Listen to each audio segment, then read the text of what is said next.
Hello everybody and welcome back to the channel, and welcome back to Sniper Elite 5, where today we will be looking at 5 things that Sniper Elite 5 did better than 4.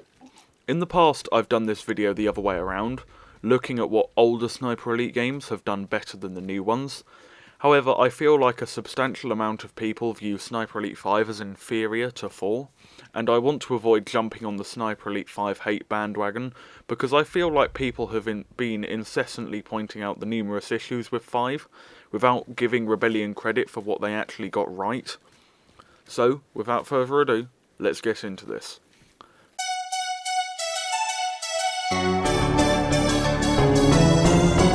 First things first, we'll be getting the elephant in the room out of the way, possibly with a forklift if he still refuses to listen to me. Sniper Elite 5's storytelling was much better than anything in the series before it. The characters were well developed, if not particularly likeable. The story was actually pretty good, and the antagonist was actually well fleshed out, unlike the paper-thin antagonists the series previously had.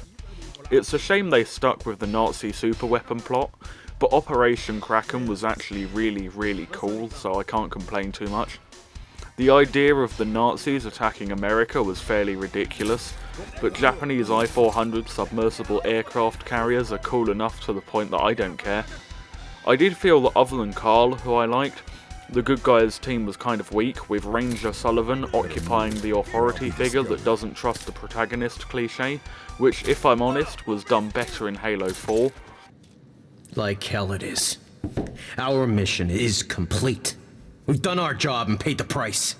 We have our orders to return to England, and SOE promised to get it done, and I expect you to honor that commitment. Look, I'm sorry about your men, But nothing. I was told your outfit was professional. But Fairburn, who, don't forget, is the reason we're stuck here in the first place, waltzes in with weak old intel, and you drop everything to help him, what, chase rumors? I'm not the bad guy here. If you need to blame someone, blame the Nazis. Charlie was really annoying with her cliche Scots accent. I'll get you to Guernsey by hook or by crook. I'll be there. And she really stole the show from Marie, who should have been, given this game all to herself. It isn't a perfect story, but it's a huge improvement, and I must credit that. And the random resistance member threatening Mola with stories about Carl was brilliant. Wie ist das passiert? Wir haben einen Saboteur erfasst. Aber er redet nicht. Bringen Sie ihn her.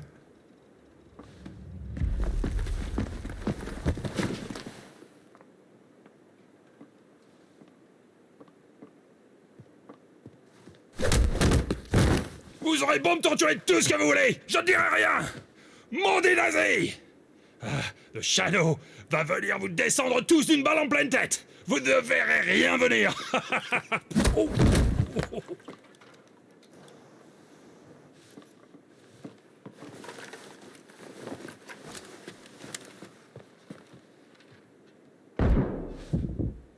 Next up, we'll be talking about the weapon attachments. Lots of people have been complaining about how it isn't historically accurate, which is true, but it adds an enormous amount of depth to the game. Being able to customize every aspect of your gun so it fits you perfectly is great fun. The attachments also allow some positively busted combos to be created, which is great fun. It really adds another layer of depth to your loadout, and it allowed Rebellion to add near infinite variation to the weapon sandbox.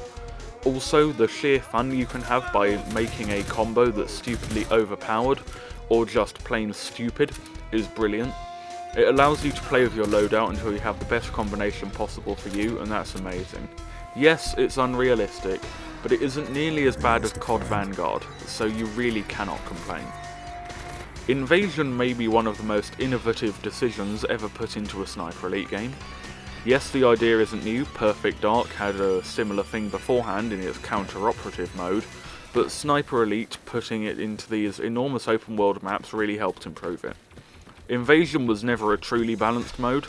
At the beginning, the invader was stupidly powerful, but then everyone started abusing focus and a slew of invader nerfs were added, effectively punching the invading sniper back to the Stone Age.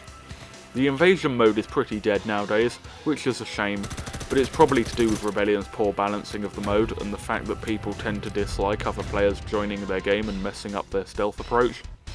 Invasion wasn't perfect, but it serves as an excellent baseplate to make Sniper Elite 6's Invasion from, and at the end of the day, it was pretty fun. Survival is probably the mode that got the most love poured into it from Sniper Elite 5's development. The mode has been infinitely improved over Sniper Elite 4's survival, which is really great to see. For instance, each map has multiple different operations which alter the placement of the command posts at each stage.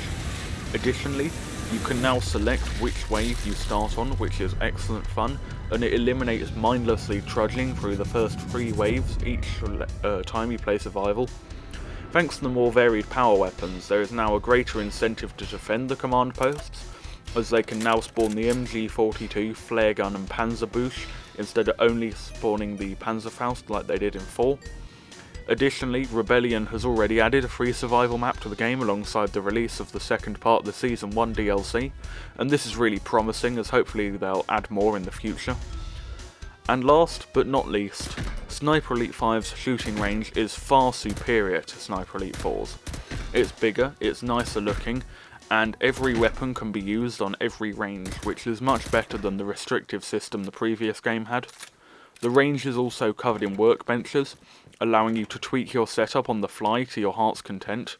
Additionally, the actual ranges are far more varied, which is great to see, and they're more representative of actual combat situations, as opposed to the static, clearly made up situations of 4's shooting range.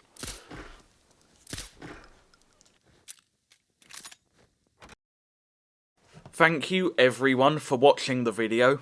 Remember to like, subscribe and comment. It costs you nothing and it's a great way to help out the channel. Stay safe and goodbye.